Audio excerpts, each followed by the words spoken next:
Edu, 28 years nang may girlfriend, may tinatago, Beyonce nagselos.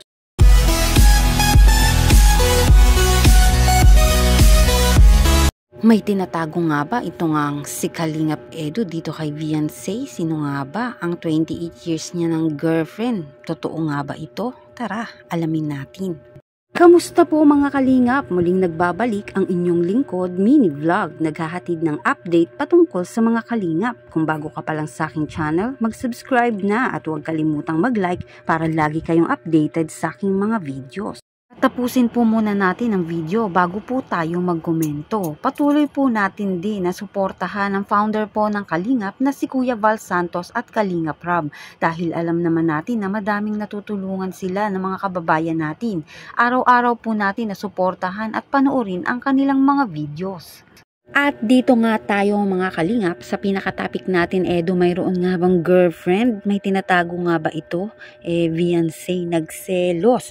Bago yan, dito muna tayo. Alam naman natin madaming nangyayari sa buhay-buhay. Alam naman natin ang love team ng EDC ay matagumpay. At simula sa simula, alam naman natin na pinagtambal nga ang EDC, ito nga si Edu at si Beyonce sa kalingap. At talaga namang pumatok ito sa masa.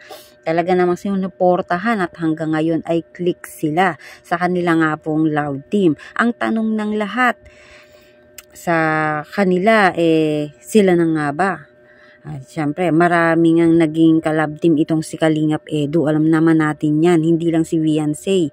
At kitang-kita din natin na di iyon nagtagal, siyempre. At muling inilove team na naman to si Kalingap Edu dito nga po kay Beyonce, at ito nga po at hanggang ngayon ay talagang matagumpay at sila nga po ang tumagal na love team.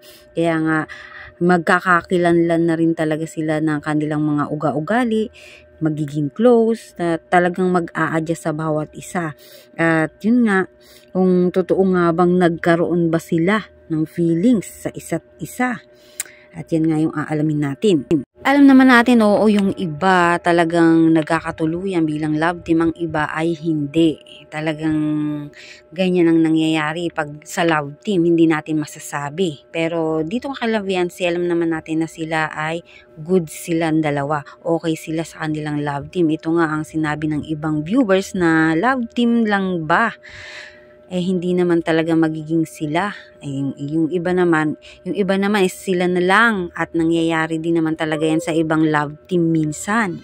Alam natin mga kalingap na si Papa Eds, madaming ka-love team na yan bago nga po si Beyonce. At yan nga, ang mga manonood ay hindi naniniwala na totoong nagkakatuluyan ng mga ka-love team, na totoong nagmamahalan. Alam naman natin, yung iba for the views lang daw yun. Dito nga kay Papa Eds, hindi nga po nagkatuluyan dati niyang ka-love team, ngunit alam din natin na may darating at darating na tao para talaga pasayahin ka, tuluyang magkaroon ng kahulugan, mayroon ka talagang magpapatibok ng puso. Dito nga kay Papa Eds, alam naman natin yan kung sino.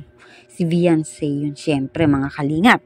At alam naman natin na si Beyonce, dito nga po sa kanilang love team ay walang namang kaalam-alam, basta siya ay mag-a-act lang siya, lalo na sa pag-ibig, wala namang masyadong alam ito si Beyonce. At alam naman natin na inaabangan talaga ng mga nagmamarathon dito nga sa bawat episode ang love team.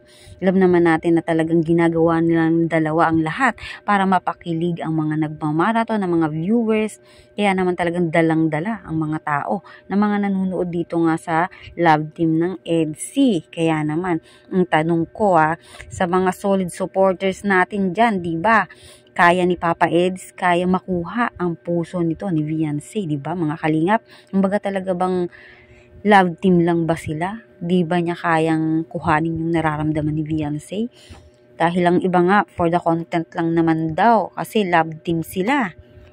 Ginagawa nga lang ba ni Papa Eds para lang gumanda lalo ang kanyang buhay? Talaga nga bang arte lang ba? Kumbaga dahil lang ba yan sa artista sila, sa kalingap at love team sila? Alam naman natin yung sakripisyo nga po nito ni Kalingap Edu, araw-araw na pagsusundo kay Beyonce, pag-asikaso, talagang effort na effort dito si Papa Eds. Lahat yan ay kita natin na maganda talaga ang samahan nila bilang love team dito nga ni Beyonce. Pero sa tingin nyo, di nga ba kayang mahalin ni Edu itong si Viancy, or si Viancy kaya niya bang talagang mahalin itong si Kalingap Edu? Kumbaga walang question, totoo nga ba or drama lang sila? Kasi madami talagang nagsasabi nga in real life na ba talaga sila, maraming nagwi-wish para sa kanila, sana sila na lang, bagay na bagay naman daw sila kasi sila nga talagang pumatok na love team na talagang gustong-gusto nila sila na ang maging mag-asawa, sila na ikasal. Yan yung mga gusto ng mga na talagang supporter ng EDC, yung mga talagang nagmamarathon. Yung ibang ang viewers gusto na nga nila na patigilin na itong si Viancy sa pag-aaral, na dahil nga stable naman itong si Kalingap Edu, suportahan na lang ito ni Kalingap Edu. Ayan, mga questionable nga sa mga viewers. Ang estado nga ng samahan ng EDC, di nila alam kung ano nga ba sila, ganun. Dito naman tayo sa pinaka-topic natin mga kalingap. Totoo nga bang may girlfriend na tong si Kalingap Edu na matagal na? Si Viancy tuloy nagselos. Ano nga ba ang totoo? Sinagot naman ni Papa Eds yan. Ayon nga kay Papa Eds, may special someone nga daw siya. Kumbaga lucky one yun para sa kanya na babae na talagang mahal ni Edu.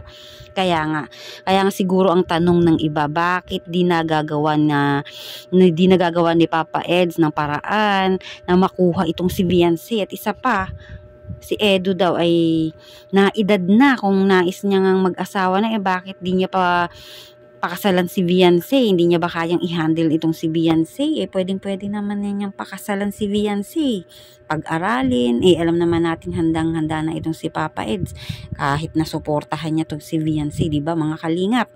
Alam naman natin na malaki ang mga naging pagbabago na rin dito sa buhay ni Viancy. At ito nga, kaya daw di gumagawa ng action itong si Papa Eds dahil nga nahihiya si Edu dahil matanda na daw siya at bata nga naman daw si Viancy. Pero kita natin mga kalingap, kahit ganun bang bagay, alam naman natin na bagay sila. Nakikita naman natin hindi naman matanda talaga yung mukha ni Kalingap Edu. Kahit na matanda na yung age niya, talagang bagay pa rin sila. Kaya nga naman maraming naghuhumaling sa love team ng dalawang ito hanggang ngayon. Mula noon hanggang ngayon, patok na patok. Kasi nga, wala naman sa edad dyan, wala naman sa tanda yan. Lalo naman, hindi naman talaga ganun katanda tingnan si Papa Eds. Bagay na bagay sila ni Kalingap Edu, di ba mga kalingap? At kahit nga ganun mga kalingap, alam naman natin na bagay si Viancy at Edu. Sabi nga ni Edu, meron nga daw siyang lucky charm pero di pa daw niya yan i-reveal. Pero alam naman natin mga viewers kung sino yun. Alam naman natin mga kalingap na si Viancy, syempre naghihintay lang din yan. Hindi naman pwedeng na si Viancy ang manliligaw kay Papa Eds.